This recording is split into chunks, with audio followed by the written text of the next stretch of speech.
Runge-Kutta clásico de orden 4.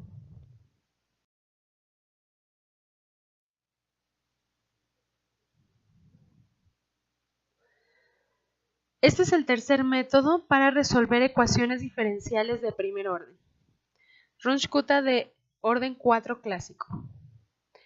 La fórmula está compuesta de 4 valores de k, los cuales se calculan evaluando la función en x, y. Para k1, directamente se evalúa la función en x y y. Para k2, evaluar la función en el primer argumento que es x, donde x en la función sería xy más h sobre 2. Y para el valor de y, que sería sustituir y más h sobre 2 por k1. Para el valor de k3, es la función evaluada en x, que es el argumento de xy más h sobre 2, y el de y, que es y más h sobre 2 por k2. Para el valor de k4, evaluamos la función en el x, y, donde el x sería xy más h y el y sería y más h por k3. Si observamos, para cada valor de k, se utilizan valores anteriores. En k1 serían los valores iniciales, si empezamos de x0, y0. Para calcular k2, sustituimos el valor de k1, para calcular k3 utilizamos el de k2 y para k4 utilizamos el de k3.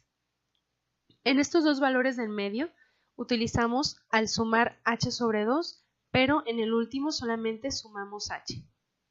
Estos 4 valores de k los sustituimos en esta expresión para calcular y más 1, que sería igual a y más h sobre 6 por k1 más 2 veces k2 más 2 veces k3 más k4. Lo que hacemos es una especie de promedio porque los coeficientes 1 más 2 más 2 más 1 dan 6. Por eso se multiplica por h sobre 6.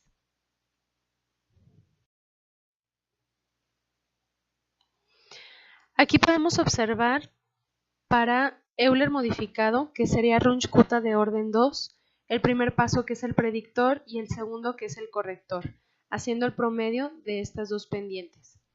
Para Runge-Kutta clásico de orden 4 tenemos varias aproximaciones o varias pendientes, K1, K2, K3, K4, las cuales al promediarse nos da una mejor aproximación.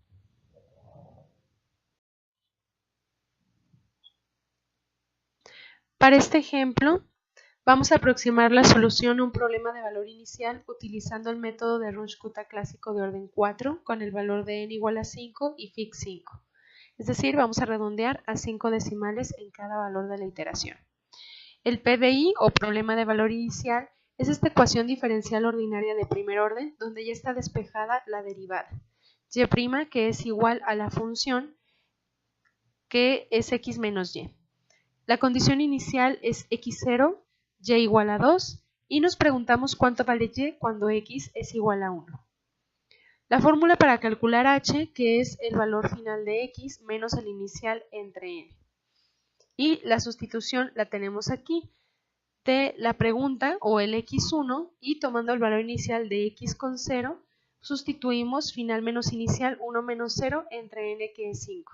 El h nos da 0.2. Para la primera iteración tenemos que sustituir los 4 valores de k y después el valor de y1. Al evaluar la función en x0, y0, como la función es x menos y, hacemos el valor inicial de 0 menos 2. K1 vale menos 2. Este valor lo podemos asignar en un valor de una variable en nuestra calculadora o de nuestro programa, como por ejemplo en la letra A. Para calcular K2, entonces evaluamos la función en x, y. Como es x menos y, sustituimos x0 más h sobre 2, que es 0 más 0.2 sobre 2, menos y sub 0 más h sobre 2 por k1, es decir, menos 2 más 0.2 sobre 2 por menos 2, que es el valor de k1 que acabamos de calcular. Al simplificar nos da que k2 es menos 1.7. Eso lo podemos asignar a la variable b. Para calcular k3 evaluamos la función en x, y. Como la función es x menos y, sustituimos x sub 0 más h sobre 2, que es 0 más 0.2 sobre 2, y el valor de y, que sería y sub 0 más h sobre 2 por k2. Aquí tenemos la sustitución el K2 que es menos 1.7 que acabamos de calcular. K sub 3 nos da menos 1.73, lo cual guardamos en la letra C. Es importante recordar que los valores que sean decimales finitos sí los podemos teclear, pero los demás no, y es conveniente que entonces estemos guardando en letras de nuestra calculadora. K sub 4 sería la función en x, y, donde x es x0 más h y y es y sub 0 más h por K3. Y como la función es x menos y, aquí tenemos la sustitución, aquí vemos el valor de K3 y K4 nos da este valor negativo que asignamos a D. También es importante recordar que si la función cambia, entonces la sustitución va a ser diferente. Aquí como la función es x menos y, lo hacemos de esta forma para todos los valores de K. Pero si por ejemplo la función fuera x por y, entonces se multiplica lo primero por lo segundo. Y así, dependiendo de lo que sea la función, se evalúa en estos argumentos. El primero que sería x, el segundo que sería el valor de y. Si la función no tiene alguna de las dos variables, entonces solamente se sustituye la que está, ya sea x o y. Para calcular la primera iteración tenemos esta fórmula para y1 sustituyendo y sub 0 que es 2 más h sobre 6 que es 0.2 sobre 6 y aquí ponemos los valores de K. Para no teclear decimales podemos utilizar las letras en las cuales lo guardamos. Entonces agregaríamos A más 2 veces B más 2 veces C más D en lugar de teclear estos decimales y el valor de y1 lo podemos asignar a otra variable, por ejemplo y, que es 1.6562 para la primera iteración.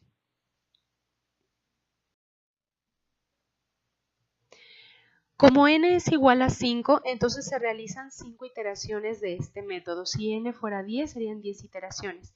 La ventaja de este método es que nos va a dar una mejor aproximación, es decir, el error porcentual va a ser menor al final. Sin embargo, son muchos cálculos o más que los métodos anteriores. Por cada iteración son 5 cálculos. Y si n es igual a 5, entonces haremos 25 cálculos. Aquí entonces reemplazamos los valores de x0 y y0 con x1 y y1, es decir, x1 que es 0.2 y y1 que sería el valor de la primera iteración. Y otra vez lo evaluamos en nuestra función que es x menos y.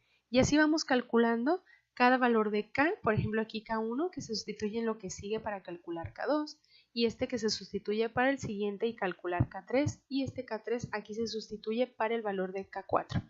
Solamente hay que seguir las sustituciones de las fórmulas con cuidado, solamente teclear los decimales que sean finitos y los que no guardarlos en variables, en este caso los valores de K en A, B, C y D y el valor de la segunda iteración en Y2, sustituyendo esta fórmula con la Y, que es el valor de la primera iteración, 1.6562, más h sobre 6, es decir, este valor que está aquí, el 0.2 sobre 6 y los valores de las letras. Volvemos a guardar en la variable y, ya que en la siguiente iteración ya no necesitamos el valor anterior, sino el que sigue. Y aquí podemos observar, por ejemplo, que ahora se evalúa todo en x1 y en y1. Aquí tenemos en 0.2 y el valor de la primera iteración.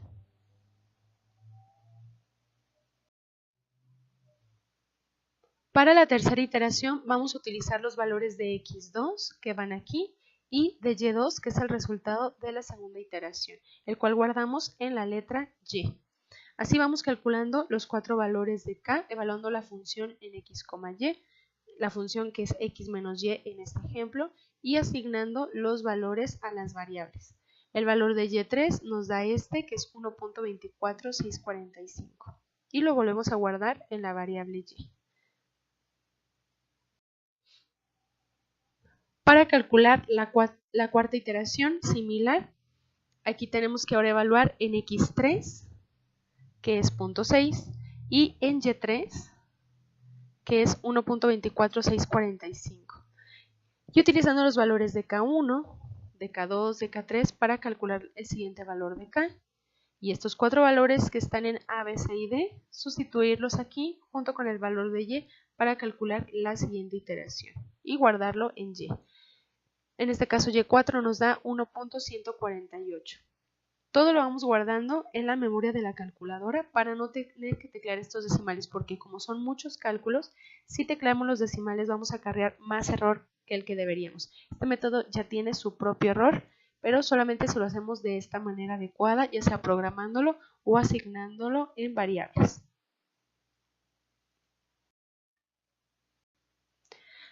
Otra ventaja de este método es que sabemos exactamente cuántas iteraciones vamos a hacer. En la quinta iteración lo que estamos calculando es lo que nos preguntan, ¿cuánto vale y? Cuando el valor de x es 1. Pero para calcular esto vamos ahora a evaluar en x4, y4, que es 0.8 y 1.148. Evaluamos la función, hacemos todas las sustituciones, guardando las variables. Aquí, por ejemplo, aunque aparecen los números, no hay que teclearlos. Aquí lo que pondríamos, por ejemplo, es la letra A. Aquí asignaríamos la letra B. Aquí asignaríamos o sustituiríamos más bien la letra C. Aquí solamente puso los decimales para que quede claro que es el valor de K3, como sigue en la sustitución de la fórmula, pero hay que estas no solamente guardarlas, sino utilizarlas también aquí. Aquí deben de estar, al sustituir nuestra calculadora, las variables y no teclear los decimales. ¿Cómo hacemos en esta última parte? Al evaluar para la quinta iteración, que nos da 1.10365. Al principio de nuestro método hay que hacer esta tabla e irla llenando conforme hagamos las iteraciones, desde x0 hasta x5, desde el valor inicial de x que es 0 hasta el valor final que es 1, con un h de 0.2. Al primero sumamos 0.2, luego el que sigue 0.2 y así hasta llegar al último.